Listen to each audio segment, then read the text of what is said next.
17 Anti-Procrastination Hacks. How to stop being lazy. 1. Why intelligent people procrastinate, and how not to. Intelligent people are more often the ones that feel the urge to procrastinate. This is because they are more likely to see and think about the consequences. It's going to be boring. It's going to be difficult. I might make a mistake. What if it's not done properly? I don't want to do this. And on again. Our intelligence ends up being used against us, to foresee how tedious and unpleasant doing a certain task will be, demotivating us in the process. But the dummies of the world often just do whatever is in front of them. No thoughts of consequences. No thoughts of anything much. They just plow on like a mindless tractor. But there's a lot that us procrastinators can learn from these inadvertently productive people. Us procrastinators, the smart people we are, often end up placing ourselves in a psychological jail cell. As a result, we end up procrastinating. We discourage and demotivate ourselves, causing ourselves to procrastinate by overthinking. So what is it that we can learn from this? Well, first of all, our bodies have a visceral response to the thoughts and images we feed it. If we see someone accidentally slice their finger while chopping up fruits, we cringe and feel, at least in a certain way, as if we too had just cut our fingers. The same thing happens when we start thinking about doing our taxes and any other not so enjoyable work that needs to get done. A mere glance at your tax form or to-do list can send intelligent brains on a mental tangent of negative thought patterns that go so deep they paralyze one from taking action. Unfortunately, all of this overthinking not only gets us nowhere but it freezes us. This is best summed up by the following Chinese proverb: talk does not cook rice. So what's the solution? Develop the next action habit. 2. Develop the next action habit. The secret of getting ahead is getting started. The secret of getting started is breaking your complex, overwhelming tasks into small, manageable tasks, and starting on the first one. Mark Twain. Shifting your focus from all the possible negative outcomes and unpleasantries, overwhelming and stressing you out in the process, to simply taking the next tiny physical action. Open up Keynote or PowerPoint and name your presentation. Or search Google for some images to put in your presentation. Or write the first 5 words of that article or blog post. To stop procrastinating, shift your focus from the overwhelming immensity of the entire forest, i.e. project, to just a single tree, i.e. a small task. Focus only on the next physical action needed to move forward and do it. The reason this is one of the most effective ways to combat procrastination is because you shift your focus from something overwhelming to something your mind perceives as doable. Rather than feeling overwhelmed, and thus tempted to procrastinate, your mind enthusiastically says, "Hey, I can do this. It's easy." Although nothing changes in reality, this shift of focus makes a huge difference. It's the difference that makes a difference. So whenever you feel the urge to procrastinate creeping its way back again, break down whatever you are doing into something smaller, simpler, more doable. 3. Build momentum, the physics of productivity. An object in motion tends to remain in motion along a straight line unless acted upon by an outside force. Isaac Newton. In 1686, Isaac Newton published his 3 laws of motion in Principia Mathematica Philosophiae Naturalis. In this publication he wrote his first law of motion as follows: every body persists in its state of rest, or of uniform motion in a right line, unless it is compelled to change that state by forces impressed upon it. Interestingly enough, Newton's first law of motion applies to more than just the movement of heavenly bodies. You see, productive people tend to stay productive. Or, as they say, nothing succeeds like success. Productive people tend to get one thing done, then another, and another. One thing spurs them onto the next, and the next. They build up momentum and that pushes them along. Similarly, just as objects at rest remain at rest, unproductive people tend to remain unproductive. Procrastinators tend to continue to procrastinate, at least until they get a bit of momentum going for themselves. This is yet another reason that developing a next action habit is so effective. Getting started is often the hardest part, and once you get started, it's much easier to keep being productive. One small step leads to another. With consistency you'll build up a wave of momentum and gliding through tasks like a Newtonian object glides through outer space. This is also why many ultra-successful leaders and entrepreneurs develop powerful morning routines. By having a powerful start to their mornings, they create a wave of momentum that lasts all day. hurtling them through an ultra-productive day like an asteroid through space. Focus on procrastinating and you'll find that momentum rolls in that direction. Focus on taking action and you'll find that momentum rolls in that direction. Speaking of taking action, there's one more thing you need to remember. 4. Make a tasty to-do list. First, realize that the things on your to-do list either attract you or repel you. The way to make things yummier and more attractive is to make them actionable. Instead of putting new tires on your to-do list, put call tire store for prices. Which one do you think you're more likely to procrastinate on?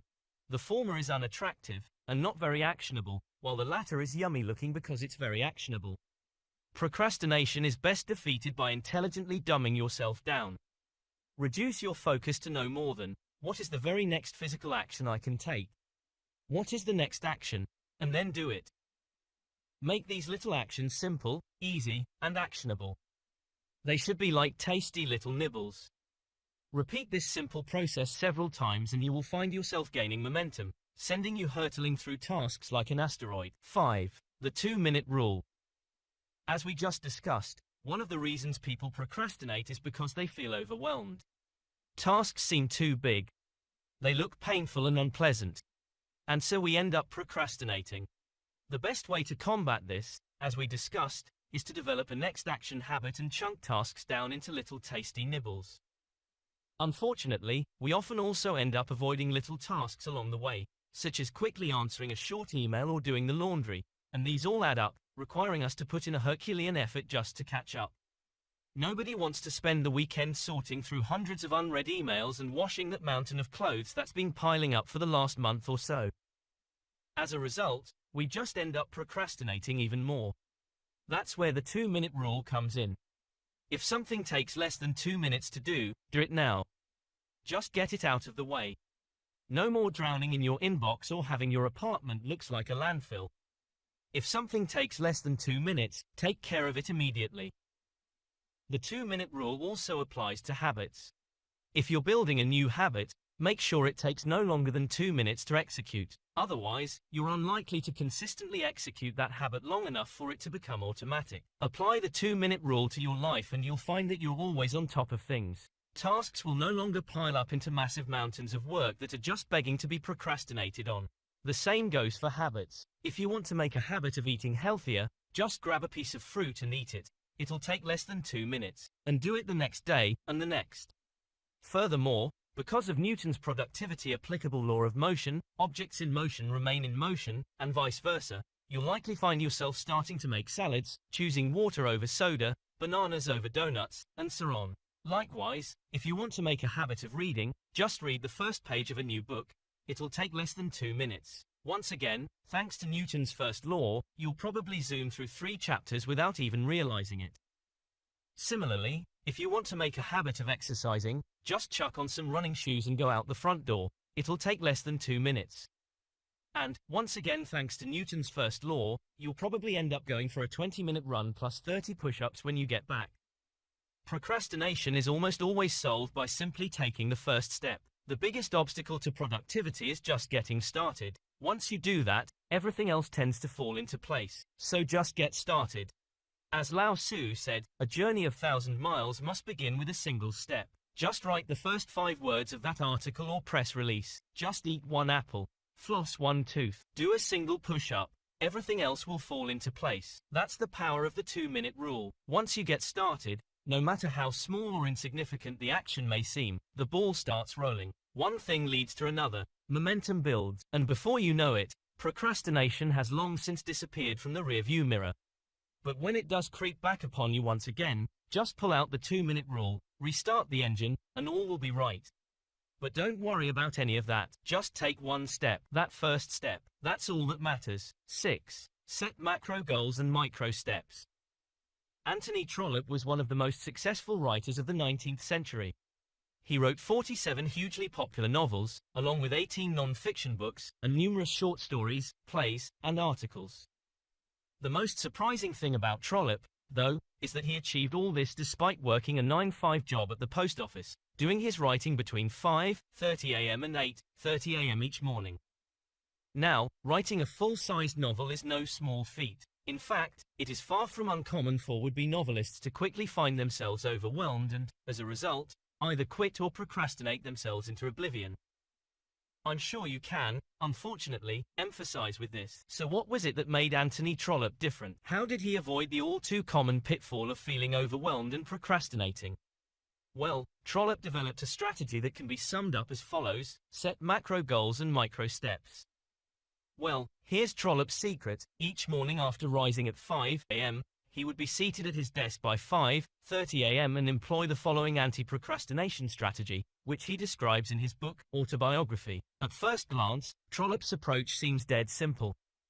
Despite the simple appearance of Trollope's approach, it is ridiculously effective, and for so many reasons. Let's take a look at just some of those reasons and see what we can learn. First of all, and most importantly, big projects, regardless of whether they take months to complete, or days, or in some cases, even hours, can be overwhelming and frustrating due to the sheer volume of work and time required. That said, it's not so much the immensity of the work required nor the overwhelming length of time needed for its completion that's the problem. The true problem lies in the fact that we lose any sense of accomplishment or satisfaction at having completed something. It feels like we're swimming across the Pacific Ocean with no end in sight. As a result, we procrastinate. And thanks again to Newton's first law, we continue to procrastinate forever. So what's the solution? And what can we learn from Anthony Trollope who, in writing full-length novel after full-length novel, pretty much swam across the Pacific not once, but several dozen times? Well, Trollope divided up the immense work of writing a novel, we'll continue the analogy of swimming across the Pacific, into laps up and down a 25-meter, 82-feet swimming pool. Now, why is this so effective? Well, it is also called compound effect, and the compound effect is a concept that refers to the idea that small, incremental changes can lead to significant results over time. It's like the snowball effect, where a small snowball rolling down a hill can eventually become a large, unstoppable force. In terms of personal growth, the compound effect can be a powerful tool. By making small, positive changes to your habits and behavior, you can gradually build momentum and see significant progress over time. This can be especially true when it comes to building good habits or breaking bad ones. For example, if you start exercising regularly, even just a few minutes a day, you'll gradually see improvements in your fitness and overall health. Similarly, if you start saving a small amount of money each month, over time you'll see your savings grow. The key to harnessing the power of the compound effect is to be consistent and persistent. By consistently making small, positive changes, you can create a strong foundation for success and achieve your goals. 7. Time blocking. Time blocking is a time management technique that involves setting aside specific blocks of time for specific tasks or activities. It involves creating a schedule or calendar and allocating specific time slots for different activities, such as work, exercise, leisure, and so on. One of the benefits of time blocking is that it helps you stay focused and avoid multitasking, which can be inefficient and lead to decreased productivity. By focusing on one task at a time, you can be more productive and get more done in less time. Time blocking can also help you prioritize your tasks and activities, so you can focus on the most important ones first. It can also help you stay organized and manage your time effectively, so you don't feel overwhelmed or rushed. To get started with time blocking, try creating a schedule or calendar for the week or month ahead. Break your day into blocks of time, and assign specific tasks or activities to each block.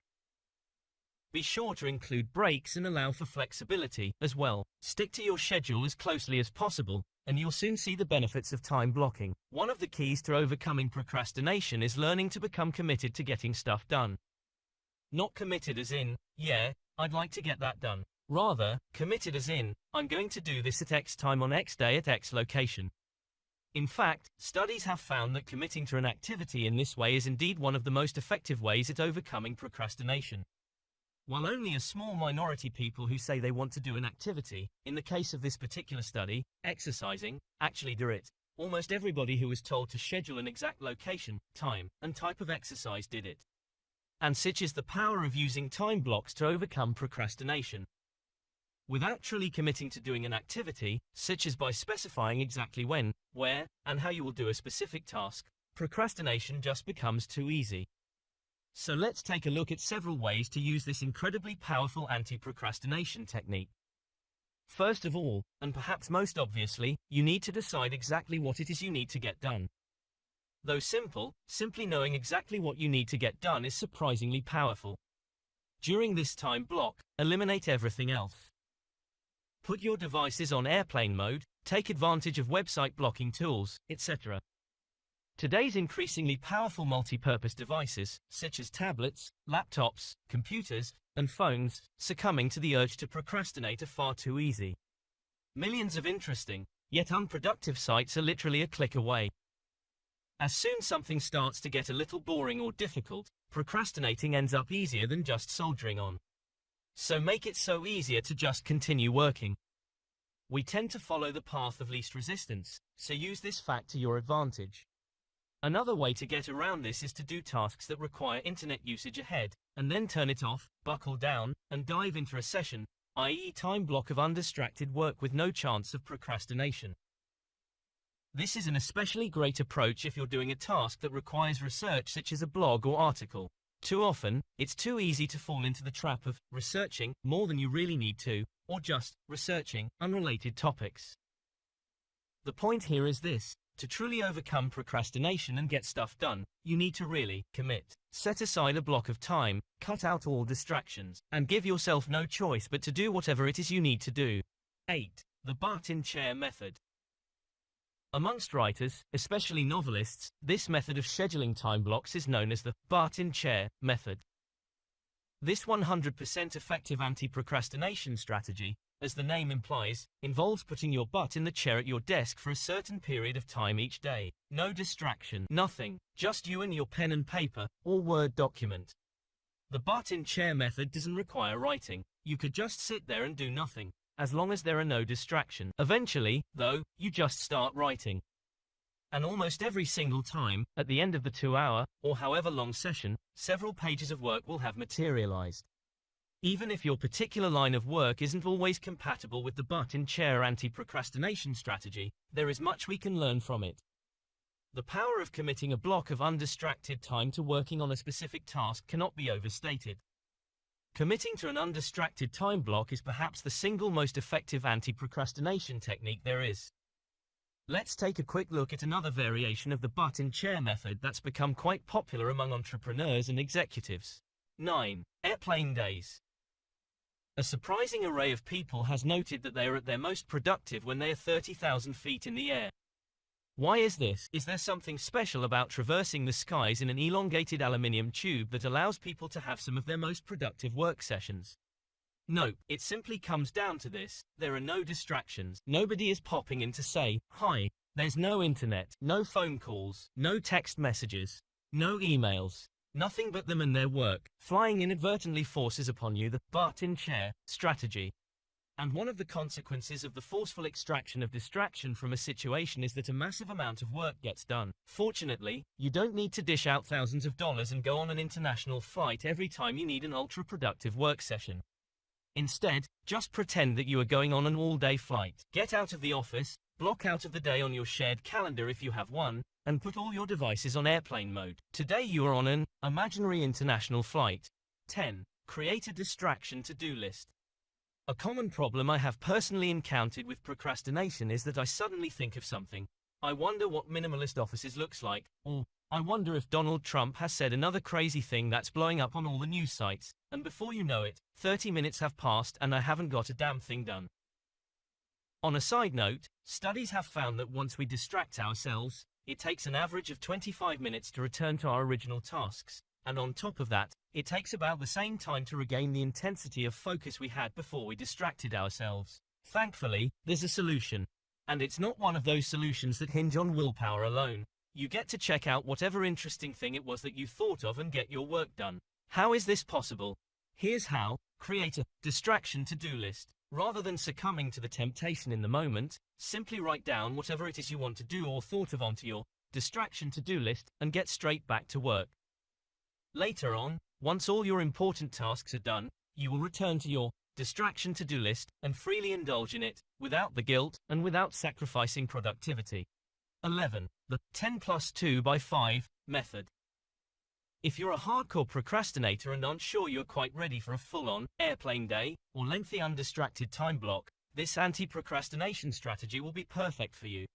The 10 plus 2 by 5 method requires no more than a timer and your to-do list. So how's it work? You sit down, set the timer for 10 minutes, and work with single-minded focus until the timer rings. For this 10 minutes there only work. Like, seriously, it's 10 minutes. Just hang in there. Okay, no quick research, nothing but working towards the completion of the task. After your 10 minutes of intense labor are up, you get 2 minutes, no more, no less, to do whatever on earth you want. Coffee, Reddit, Facebook, anything. Although I would strongly suggest you get up and walk around to let your mind refresh, it's ultimately up to you. After the 2 minutes are up, buckle down for another 10 minutes of work and repeat the process. So now you know what the 10 plus 2 is for, but what about the 5? This work-play cycle is to be repeated 5 times, giving you a total of 60 minutes, i.e. 1 hour of working and breaking. The point of this chaotic schedule is to make procrastination less tempting. After all, it's only 10 minutes of work at a time. Furthermore, the chaotic nature of the schedule makes you end up looking forward to both the breaking and working. Eventually, you'll end up skipping breaks and just working, and that's great. Often, the biggest hurdle to overcoming procrastination is simply getting started, getting into the flow, and building a little momentum. The 10 plus 2 by 5 method is great for this, as you only need to work in very short bursts and you get lots of breaks, so it's easy to start. And once you do get warmed up, you're free to just fully dive into getting things done.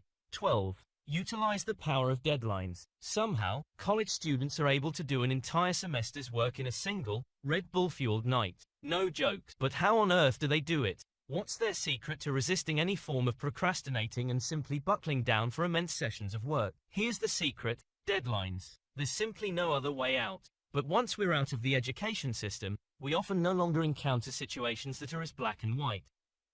Moreover, we don't have the ability to set deadlines that create that sort of pressure for ourselves. Deadlines can be a powerful tool for motivation and productivity. They provide a sense of urgency and can help you focus your efforts on completing a task or achieving a goal. Having a deadline can also help you break larger tasks or goals down into smaller, more manageable pieces. This can make the task seem less daunting and help you stay on track. In addition, deadlines can help you prioritize your tasks and activities. By setting a deadline for each task or goal, you can determine which ones are the most important and allocate your time and resources accordingly. It's important to be realistic when setting deadlines. If you set a deadline that is too tight, you may become stressed and overwhelmed, which can actually decrease productivity. On the other hand, if you set a deadline that is too lax, you may lack the motivation and focus to get the task done. Overall, deadlines can be a powerful tool for achieving success and reaching your goals. Just be sure to set them appropriately and use them effectively. 13. Kill your inner perfectionist. The first draft of anything is shit. Ernest Hemingway. Science has shown us that the number one cause of procrastination is what they call analysis paralysis. In layman's terms, analysis paralysis means being a perfectionist. In fact, a study, Perfectionism Dimension and Research Productivity in Psychology Professors, Implications for Understanding the Maladaptiveness of Perfectionism, published in the October 2010 issue of the Canadian Journal of Behavioral Science, found that perfectionist psychology professors are significantly less productive than their not-so-perfectionist peers. But wait, more shocking is the fact that these perfectionist professors produce fewer publications, garner less citation, and are far less likely to have their work published in high-impact journals. So not only are they less productive, their perfectionism is for naught. In other words, these perfectionist psychology professors counterintuitively end up hurting their career as a result of their perfectionism. Stephen King wrote in On Writing, "You can approach the act of writing with nervousness, excitement, hopefulness, or even despair, the sense that you can never completely put on the page what's in your mind and heart." Note that this can apply to whatever your field of work is, whether it be design, sales, etc. You might hate to hear it, but nothing is perfect. Rather, everything is in the state of continuous evolution. We constantly learn, gain experience, and improve, but we're never perfect. When it comes to productivity, something is always better than nothing. Or, as the big red posters plastered around the Facebook offices say, done is better than perfect. Leonardo da Vinci's Mona Lisa, the most famous painting on Earth, is unfinished. That's right. You heard it right. Leonardo's contemporary, Giorgio Vasari, said that, after he had lingered over it for 4 years, he left it unfinished. Moreover, Leonardo himself said later in life that he regretted never having completed a single work. Seems crazy, doesn't it? When it comes to perfectionists, Leonardo da Vinci is pretty hard to beat. Fortunately, Leonardo realized that something was better than nothing and did his work anyway, despite personally believing them to be imperfect and unfinished. Whether you are a writer, architect, 9-5, or psychology professor, you must learn to quit being a perfectionist. That doesn't mean doing crappy work. It just means learning when to stop.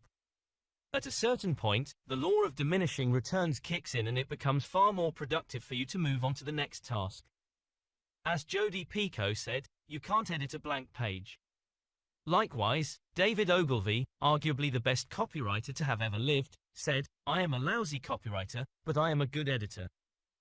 Xerox killed by perfectionism. Now, let's take a look at an example of failure due to perfectionism.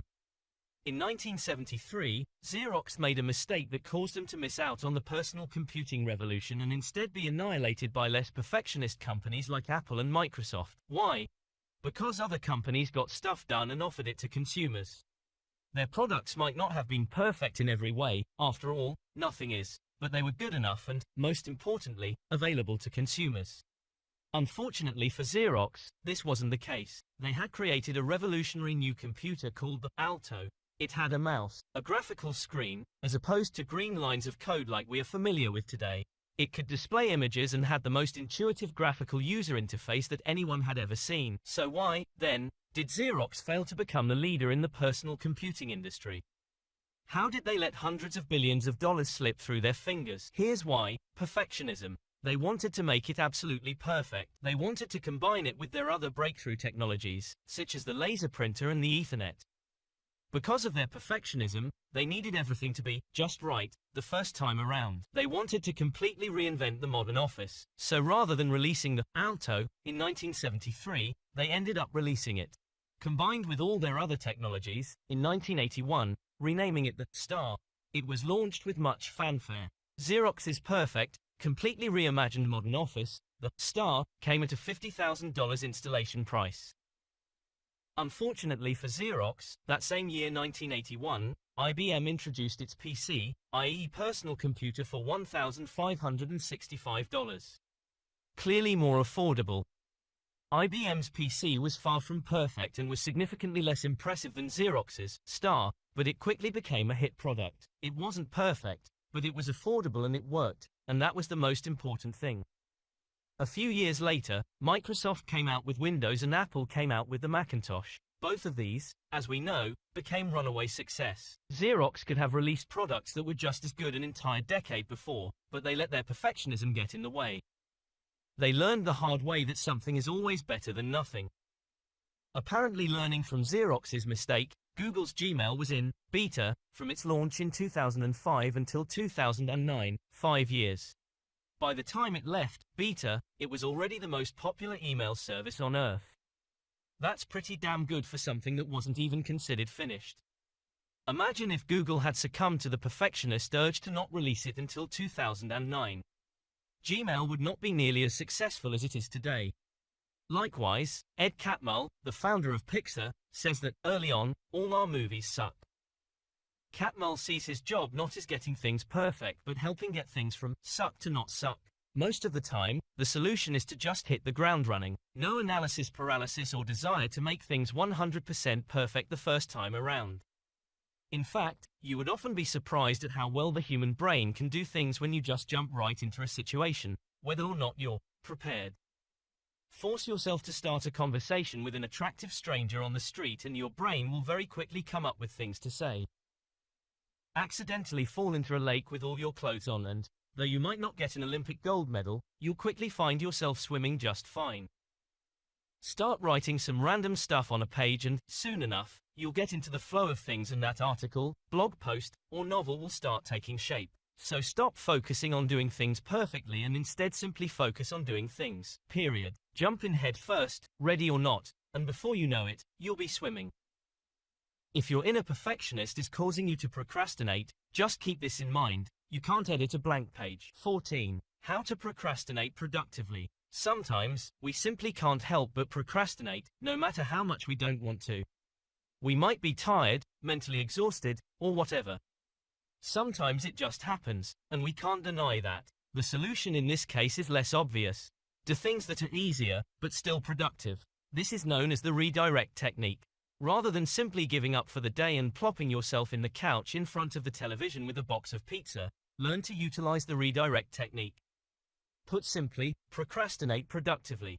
Do some small task that still needs to get done, like returning some calls, replying to some emails, doing some simple planning or research, or finishing up some edits on an article.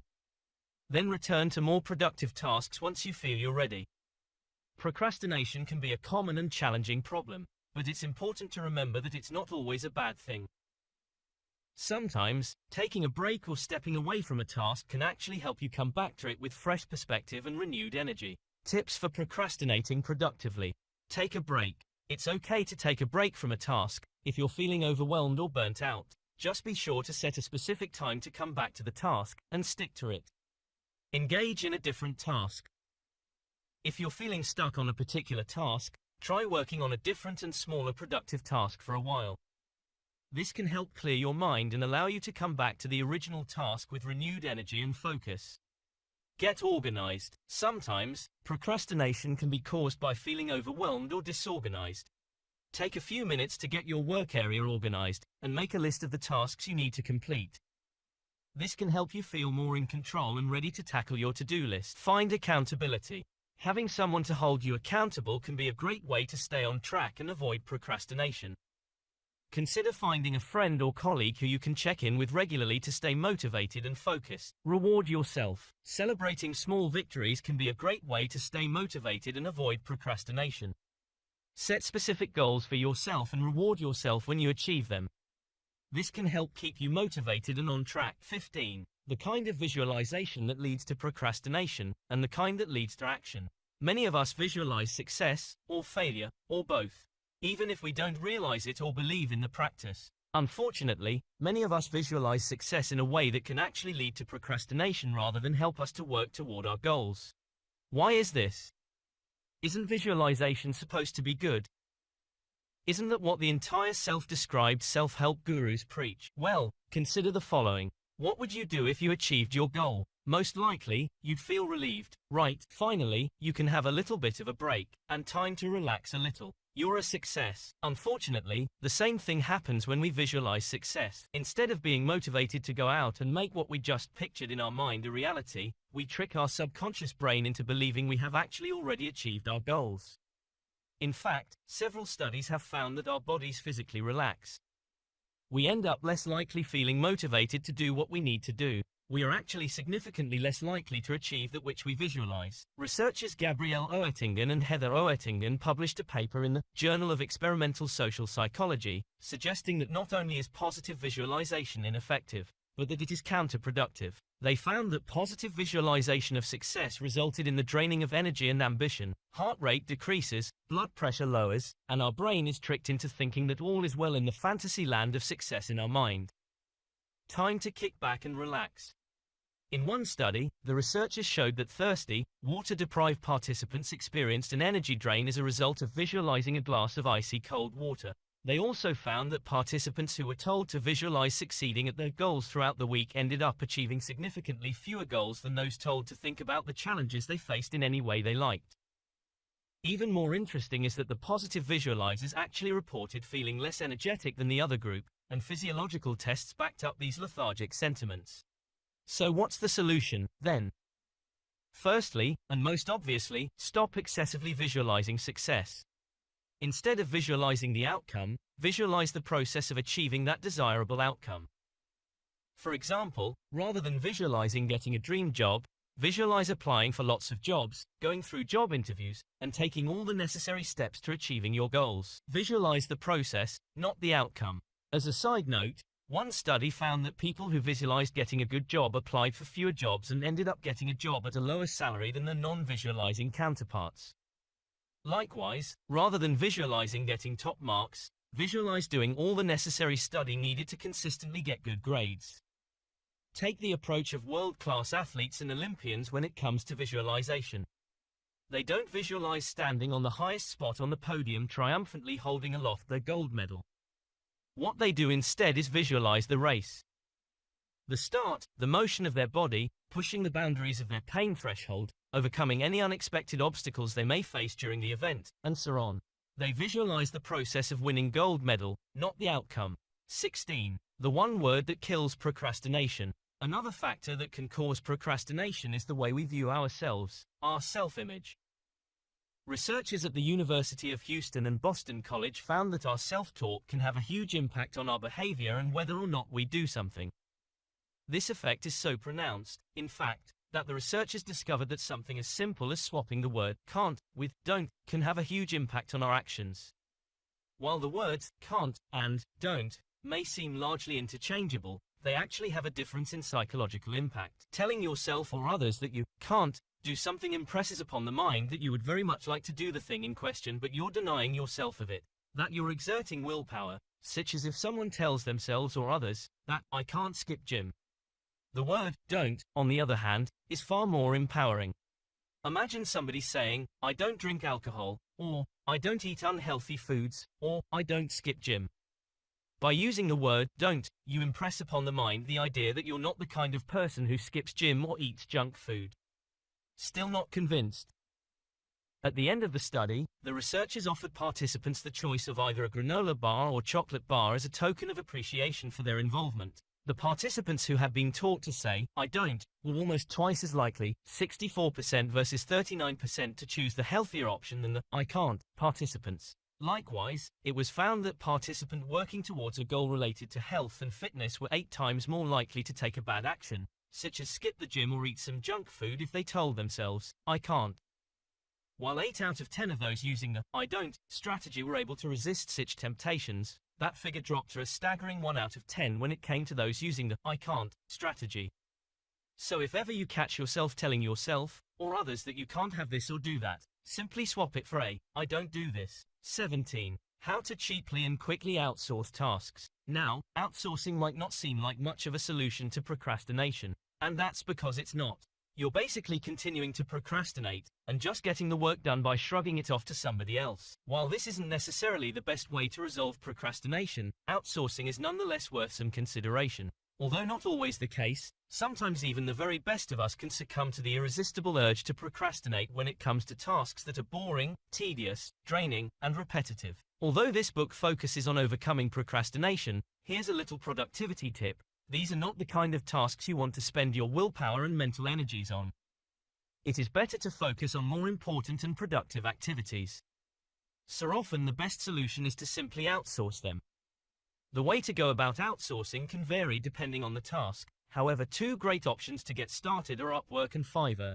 Upwork is a platform on which you can post specific jobs and search millions of freelancers of all different skills. You can also find extraordinarily cheap assistants that you can hire to help out with certain tasks or aspects of your work for anywhere from $3 to $5 an hour.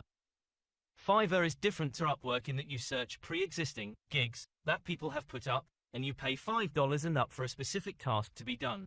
Gigs range from editing a specific number of words, to recording a voiceover, to doing graphic design, to doing social media promotion. If you're burdened by tasks that are not only easy to procrastinate on but are also huge time sucks and not all that productive, it might be worth considering outsourcing them. Spend your time on engaging, high-value tasks. That is all for today. Thank you.